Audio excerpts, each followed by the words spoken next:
las 3 exhumaciones de José Antonio, la hipotética cuarta, y posiblemente otra desde el sectarismo y el rencor. Pocos personajes relevantes en la historia de España, y mucho menos de carácter político, han sido protagonistas de 4 inhumaciones y de 3 exhumaciones de sus restos mortales, como ha sido el caso de José Antonio Primo de Rivera. Este dato resulta mucho más extraordinario si el periodo en el que se han producido unas y otras apenas ocupan 2 décadas de la historia de España. Y quién sabe aún si en un tiempo inmediato no nos encontremos ante un cuarto suceso de exhumación y un quinto de inhumación, bien en aras de las disposiciones ideológicas de un gobierno sectario o bien por deseos de una familia que desea sustraer su figura de cualquier connotación política del momento. Como bien se sabe y se conmemora anualmente desde 1938, José Antonio Primo de Rivera fue fusilado en Alicante en la madrugada del 20 de noviembre de 1936, en el contexto de una guerra civil, que él había tratado de evitar en un último intento de evitar la tragedia y tras una detención ilegal unos meses antes y que había terminado en prisión injustificada y posterior traslado desde Madrid a Alicante.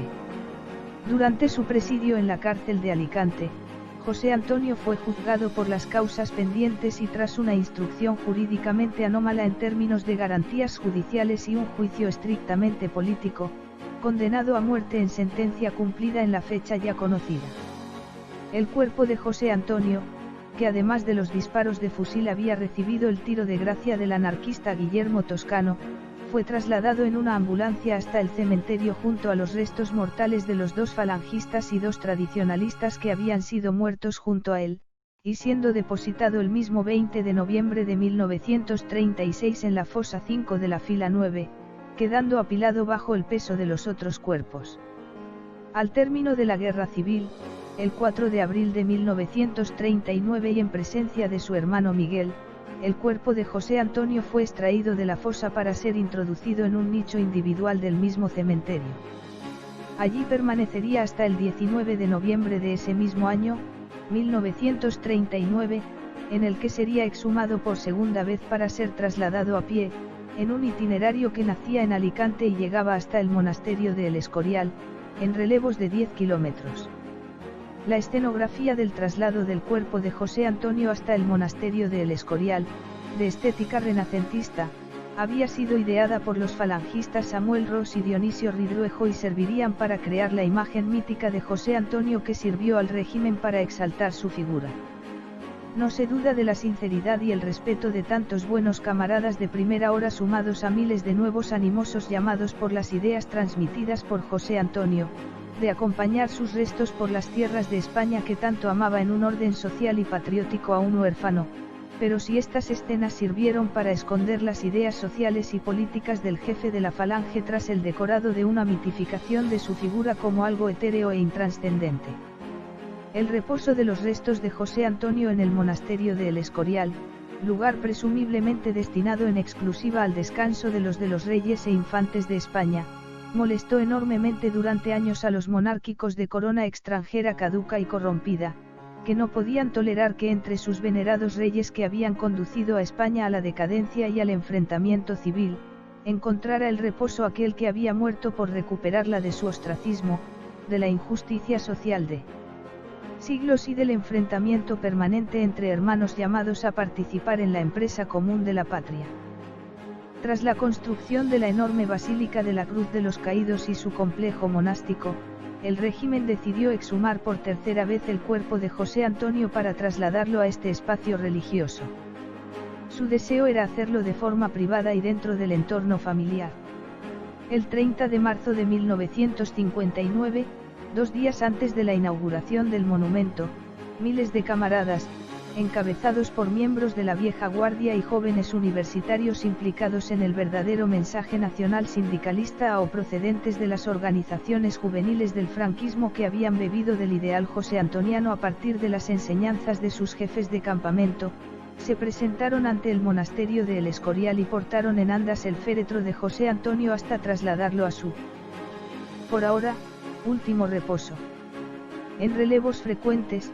todo el falangismo auténtico y fiel portó sobre sus hombros el cuerpo del que a quienes le iban a fusilar una fría madrugada de 1936 les había dicho sus últimas palabras. ¿Verdad que vosotros no queréis que yo muera? ¿Quién ha podido deciros que yo soy vuestro adversario?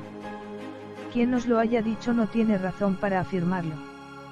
Mi sueño es el de la patria, el pan y la justicia para todos los españoles, pero preferentemente para los que no pueden congraciarse con la patria porque carecen de pan y de justicia. Cuando se va a morir no se miente y yo os digo, antes de que me rompáis el pecho con las balas de vuestros fusiles, que no he sido nunca vuestro enemigo. José Antonio Primo de Rivera,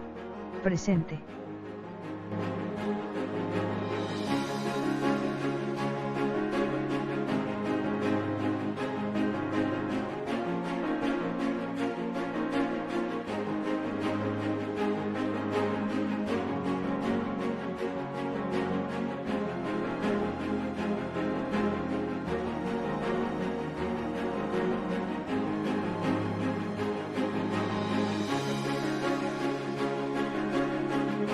Así pues, nada más que unas palabras, para deciros que aquel que siempre vivió con el espíritu tenso y el alma alegre,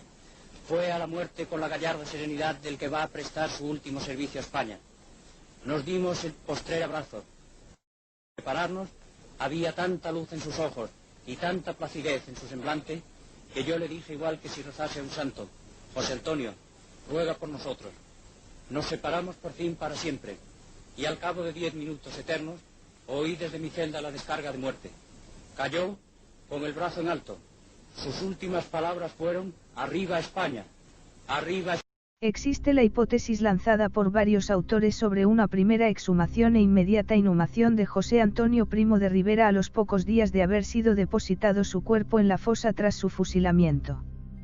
De acuerdo con esta propuesta, existió un interés por parte del Foreign Office británico, a partir de las presiones de una ciudadana británica atraída por José Antonio,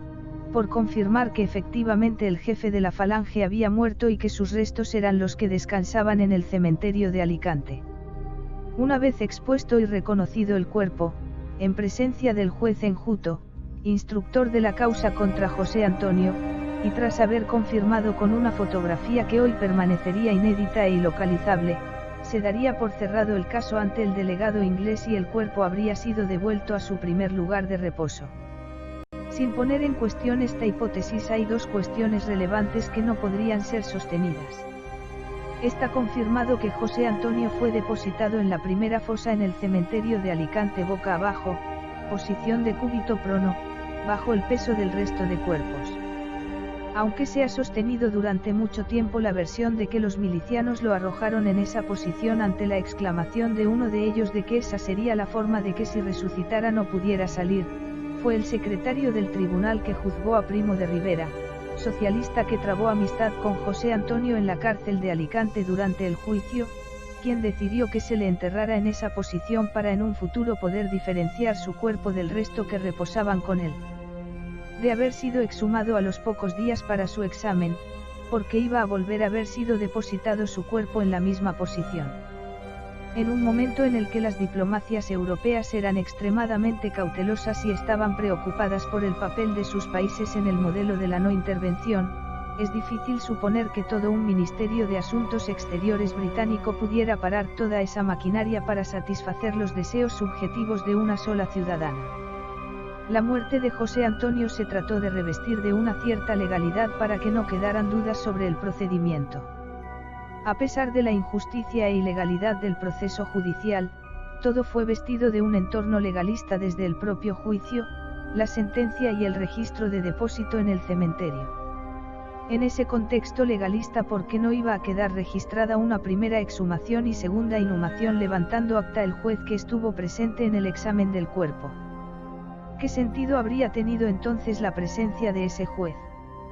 ¿Dónde estaría el acta de exhumación del cuerpo y posterior inhumación? A pesar de todo ello,